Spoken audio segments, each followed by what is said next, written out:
सामाजिक विज्ञान कक्षा सप्तमी भाग 1 अध्याय 8 ईश्वर से अनुराग। इसमें हमने एक चैप्टर पहले पढ़ा है, आज दूसरा चैप्टर पढ़ रहे हैं। बसवना का वीरेशववाद। हमने पहले पढ़ा कि तमिल भक्ति आंदोलन और मंदिर पूजा के बीच क्या संबंध थे। इसके परिणाम स्वरूप जो प्रतिक्रिया हुई वह बसवना और अल्लमा प्रभु और अक्कम महादेवी जैसे उसके साथियों द्वारा प्रारंभ किए गए वीरशैव आंदोलन में स्पष्ट दिखाई देती है।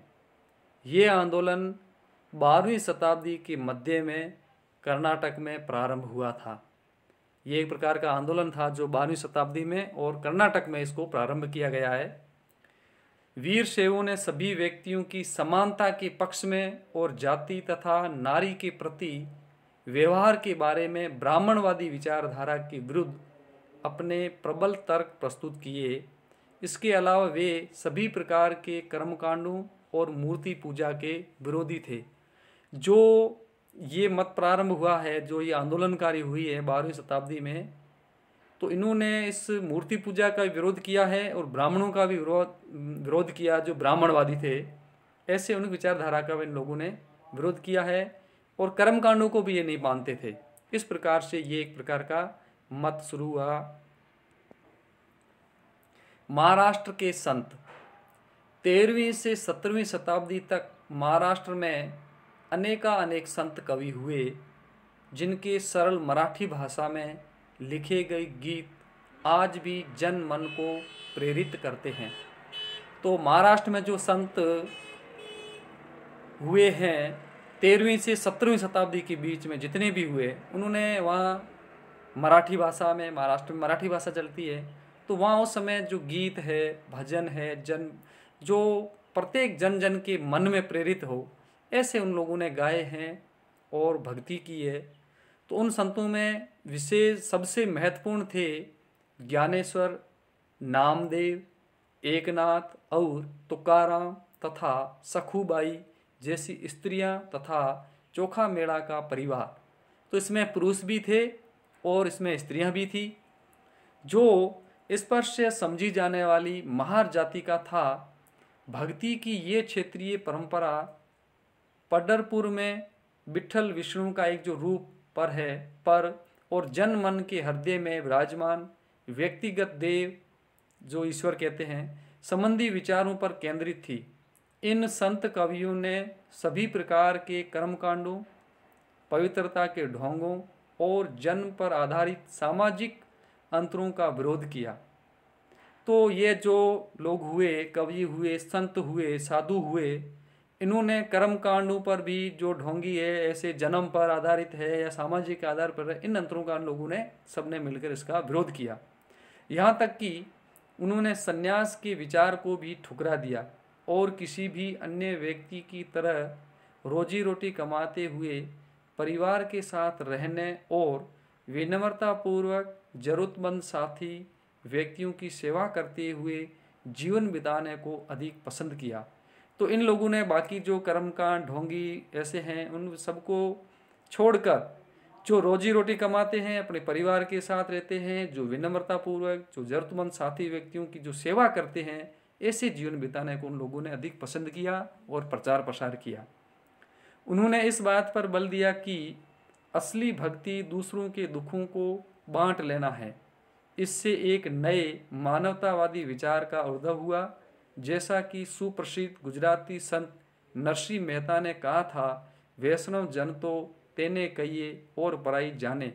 मतलब जो पराई पीड़ को जाने, दुखी है, दीन दुखी है, उनकी जो सेवा करते हैं, उनके सुख दुख को बांटते हैं, ऐसे लोगों को ही उन्होंने अधिक सहयोग किया, संत माना। बाकी सबको वो ढोंगी मानते थे। नाथपंथी, सिद्ध और योगी, ये भी इस प्रकार से 3 प्रकार के पंथ है। तो इस काल में अनेक ऐसे धार्मिक समूह उभरे जिनसे साधारण तर्क वितर्क का सहारा लेकर रूढ़िवादी धर्म के कर्मकांडों और अन्य बनावटी पहलुओं तक समाज व्यवस्था की आलोचना की। उनमें नाथपंथी सिद्धाचार और योगी जन उल्लेखनीय हैं। उनकी संसार का परित्याग करने का समर्थन किया।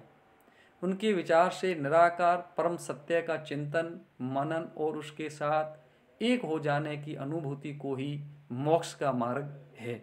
तो उन्होंने मोक्ष का मार्ग उन्होंने बताया कि मोक्ष का मार्ग वही है जो इस संसार का परित्याग करके और अपने विचार से निराकार परम सत्य का जो चिंतन मनन करता है उसके साथ एकाएक हो जाता है। ऐसी अनुभूति को ही मोक्ष का मार्ग उन्होंने माना है। इसके लिए उन्होंने इस मोक्ष को प्राप्त करने के लिए उन्होंने योगासन, प्राणायाम और चिंतन मनन जैसी क्रियाओं के माध्यम से मन एवं शरीर को कठोर प्रशिक्षण देने की आवश्यकता पर बल दिया। तो ऐसा मोक्ष प्राप्त करने के लिए उन्होंने कहा कि योगासन करिए, प्राणायाम करिए, चिंतन करो, मनन करो और इससे मन और शरीर को कठोर प्रशिक्षित करो, तभी ही मोक्ष की प्राप्ति हो सकती है। ये समूह खास तौर पर नीची कही जाने वाली जातियों में बहुत लोकप्रिय हुए। उनके द्वारा की गई रूढ़िवादी धर्म की आलोचना ने भक्ति मार्गीय धर्म के लिए आधार तैयार किया, जो आगे चलकर उत्तरी भारत में लोकप्रिय शक्ति बना। तो इन लोगों का जो विचार थे वे अधिकतर जो हम जिनको नीची जाति के लोग मानते हैं उन लोगों ने इनके द्वारा जो विचार दिए जाते थे, सुनाए जाते थे, उनका वो लोग अधिकतर अनुसरण करते थे। इस्लाम और सूफी मत। संतों और सूफियों में बहुत अधिक समानता थी। संत और जो मुसलमानों में सूफी होते हैं उनमें आपस में समानता थी। यहाँ तक कि ये भी माना जाता है कि उन्होंने आपस में कई विचारों का आदान प्रदान किया। तो जो सूफी संत कहते थे आपकी जो अच्छी बातें हैं वो हमको दीजिए, हम में जो अच्छी बातें हैं वो आप लीजिए। इस प्रकार से उन्होंने आदान प्रदान विचारों का भी किया। सूफी मुसलमान रहस्यवादी थे। वे धर्म के बाहरी आडंबरों को अस्वीकार करते हुए ईश्वर के प्रति प्रेम और भक्ति तथा सभी मनुष्यों के प्रति दया भाव रखने पर बल देते थे। तो जो सूफी लोग थे तो बाहरी बाकी जो आडंबर होते थे उनको छोड़कर केवल ईश्वर की प्राप्ति के लिए वो भक्ति और प्रेम करते थे, दया भाव रखते थे। इसी पर ये वो बल दिया करते थे सूफी संत। इस्लाम ने एकेश्वरवाद यानी एक अल्लाह के प्रति पूर्ण समर्पण का दृढ़ता से प्रचार किया। 8वीं और 9वीं शताब्दी में धार्मिक विद्वानों ने पवित्र कानून, जिसको शरिया कहते हैं, और इस्लामिक धर्मशास्त्र के विभिन्न पहलुओं को विकसित किया। इस्लाम धीरे धीरे और जटिल होता गया, जबकि सूफियों ने एक अलग रास्ता दिखाया जो ईश्वर के प्रति व्यक्तिगत समर्पण पर बल दिया। सूफी लोगों ने मुस्लिम धार्मिक विद्वानों द्वारा निर्धारित विशुद्ध कर्मकांड और आचार संहिता को बहुत कुछ अस्वीकार कर दिया। वे ईश्वर के साथ ठीक उसी प्रकार जुड़े रहना चाहते थे जिस प्रकार एक प्रेमी दुनिया की परवाह।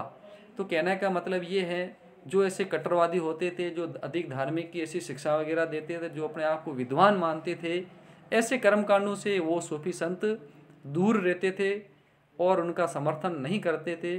वो सीधे ईश्वर के साथ ठीक उसी प्रकार जुड़ना चाहते थे जिस प्रकार एक प्रेमी दुनिया की प्रवाह किए बिना अपनी प्रियतमा के साथ जुड़े रहता है, उसी प्रकार सूफी संत भी भगवान के साथ इस प्रकार से वो जुड़ना चाहते थे। संत कवियों की तरह सूफी लोग भी अपनी भावनाओं को व्यक्त करने के लिए काव्य रचनाएं किया करते थे।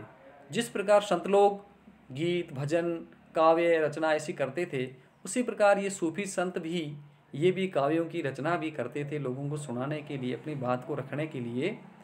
गद्य में एक विस्तृत साहित्य तथा एक किस्से कहानियाँ इन सूफी संतों के इर्द गिर्द विकसित हुई। मध्य एशिया के महान सूफी संतों में गरजाली, रूमी और शादी के नाम उल्लेखनीय हैं। नाथपंथियों, सिद्धों और योगियों की तरह सूफी भी यही मानते थे कि दुनिया के प्रति अलग नज़रिया अपनाने के लिए दिल को सिखाया पढ़ाया जा सकता है। उन्होंने किसी औलिया या पीर की देख रेख में जिक्र, नाम का जाप, चिंतन, क्षमा, गाना, रक्त नृत्य, नीति, चर्चा, श्वास पर नियंत्रण आदि के जरिए प्रशिक्षण की विस्तृत रीतियों का विकास किया। इस प्रकार आध्यात्मिक सूफी उस्तादों की पीढ़ियों सिलसिलाओं का प्रादुर्भाव हुआ। इनमें से हर एक सिलसिला निर्देशों व धार्मिक क्रियाओं का थोड़ा बहुत अलग तरीका अपनानी थी। 11वीं शताब्दी से अनेक सूफी जन मध्य एशिया से आकर हिंदुस्तान में बसने लगे थे। 11वीं शताब्दी में दिल्ली सल्तनत अद्यातीन की स्थापना के साथ ये प्रक्रिया उस समय और भी मजबूत हो गई, जब महाद्वीप में सर्वत्र बड़े बड़े अनेक सूफी केंद्र विकसित हो गए। चिश्ती सिलसिला इन सभी सिलसिलों में सबसे अधिक प्रभावशाली था। इसमें औलियाओं की एक लंबी परंपरा थी, जैसे अजमेर के ख्वाजा मुइजुद्दीन चिश्ती, जिसको औलिया मानते हैं, दिल्ली के कुतुबुद्दीन बख्तियार काकी, पंजाब के बाबा फरीद, दिल्ली के ख्वाजा निज़ामुद्दीन औलिया और गुलबर्ग के बदानवाज गिसुदराज। तो ये इन सभी को ये औलिया मानते थे। औलिया बहुत माने जाने संत, भगवान तक पहुँचे हुए सूफी संत अपने खानकाहों में विशेष बैठकों का आयोजन करते थे, जहाँ सभी प्रकार के भक्तगण, जिनमें शाही घरानों के लोग तथा अभिजात और आम लोग भी शामिल होते थे। तो मगर ये जब भी सभा वगैरह ऐसी बुलाते थे, इसमें कोई ऊंच नीच की भावना नहीं होती थी। चाहे राजा के परिवार से हो, बादशाह के परिवार से, चाहे धनवान हो, चाहे गरीब हो, सब प्रकार के लोग इसमें शामिल होते थे। इन खानकाहों में आते थे, वे आध्यात्मिक विषयों पर चर्चा करते थे। अपनी दुनियादारी की समस्याओं को सुलझाने के लिए संतों से आशीर्वाद मांगते थे, अथवा संगीत तथा नृत्य के जलसों में ही शामिल होकर चले जाते थे। तो जलसे यानी मेले, ऐसे जो संगीत के हैं, नृत्य के हैं, ऐसे मेलों में भी शामिल होते थे। अक्सर लोग ये समझते थे कि सूफी औलियाओं के पास चमत्कारिक शक्तियाँ होती हैं, जिनसे आम लोगों को बीमारियों और तकलीफ़ों से छुटकारा मिल सकता है। सूफी संत की दरगाह एक तीर्थ स्थल बन जाता था, जहाँ सभी ईमान धर्म के लोग हजारों की संख्या में इकट्ठे होते थे। तो सूफी लोगों के जो लोग होते थे वो समझते थे कि ये एक मतलब औलिया ने भगवान तक पहुँचे, एक प्रकार के भगवान है या अल्लाह है। तो ऐसा मानकर उनके ऊपर बहुत विश्वास करते थे, और वो सोचते थे कि इनके पास कोई चमत्कारिक शक्तियाँ भी है, जिससे कि बीमारियाँ ठीक हो सकती है, और कोई समस्या वो भी ठीक हो सकती है, उससे हमें छुटकारा मिल सकता है। ऐसा इन लोगों को वो मानते थे। इसलिए उनकी जो दरगाह है वो एकदम तीर्थ स्थल बन जाती थी, जहाँ पर लोग इकट्ठे होते थे ईमान और धर्म के लिए, और हजारों की संख्या में लोग इकट्ठे होते थे। महत्वपूर्ण प्रश्न, वीरशैव आंदोलन कौन सी शताब्दी में कहाँ से प्रारंभ हुआ? प्रश्न 2, 13वीं से 17वीं शताब्दी तक महाराष्ट्र में होने वाले संतों के नाम लिखिए। प्रश्न क्रमांक 3, नाथपंथी सिद्ध धार्मिक समूह ने मोक्ष प्राप्त करने का क्या मार्ग बताया है? प्रश्न 4, सूफी मत किस पर बल देते थे?